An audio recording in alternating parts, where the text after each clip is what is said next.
श्री स्वामी समर्थ. नमस्कार सर्वांना. तर आज आहे मंगळवार, मकर संक्रांत.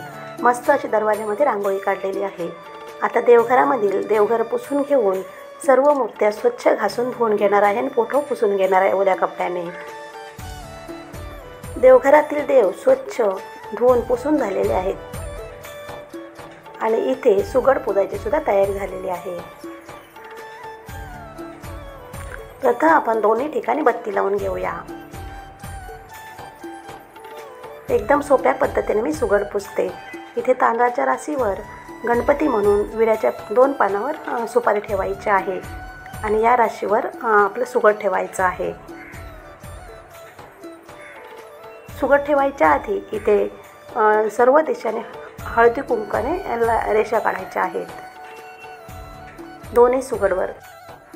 त्यानंतर यामध्ये 7 प्रकारच्या वस्तू आपल्याला ठेवायच्या आहेत.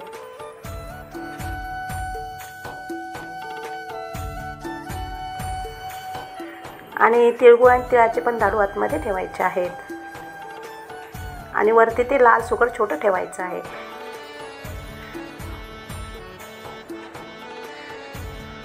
देवांना देवघरातील सर्वांना अष्टगंध लावून घेणार आहे आणि स्त्री देवतेला हळदी कुंकू लावून घेणार आहे आणि अगरबत्त्या या प्रकारे ओळायच्या आपल्या श्री स्वामी समर्थ केंद्राप्रमाणे 3 वेळा.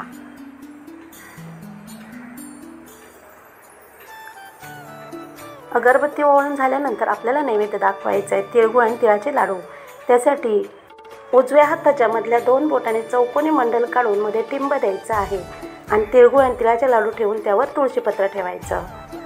दोन्हीकडे तसंच करायचं आहे. नंतर तुळशीपत्र गोल फिरवून ओम सत्यंत वर्तन परिसिंचामी ओम भर्गवत सुतणं भर्गो देव संध्याना प्रचोदयात हे आपल्याला मंत्र बोलायचं आहे. ओम प्राणाय स्वाहा, ओम अपनाय स्वाहा, ओम व्यानाय स्वाहा, ओम उदानाय स्वाहा, ओम समनाय स्वाहा, ओम ब्रह्मणे अमृतत्वाय स्वाहा. आणि इथे सुद्धा तसंच करून ते तुळशीपत्र जिथे सुगड आहे तिथे ठेवायचं आहे. त्यानंतर गणपती आणि देवीची आरती करायची आहे. मस्त अशी आरती झाल्यानंतर श्री स्वामी समर्थ महाराजांना नमस्कार मुजरा करायचा आहे. छान अशी देवपूजा झालेली आहे. तुम्ही पाहू शकता. कशी वाटली कमेंट करून सांगा. एकदम सोप्या पद्धतीने. आवडले असेल तर लाईक करा, शेअर करा. चॅनल नवीन असाल तर सबस्क्राईब करून बाजूला बेल आयकॉन क्लिक करा. धन्यवाद.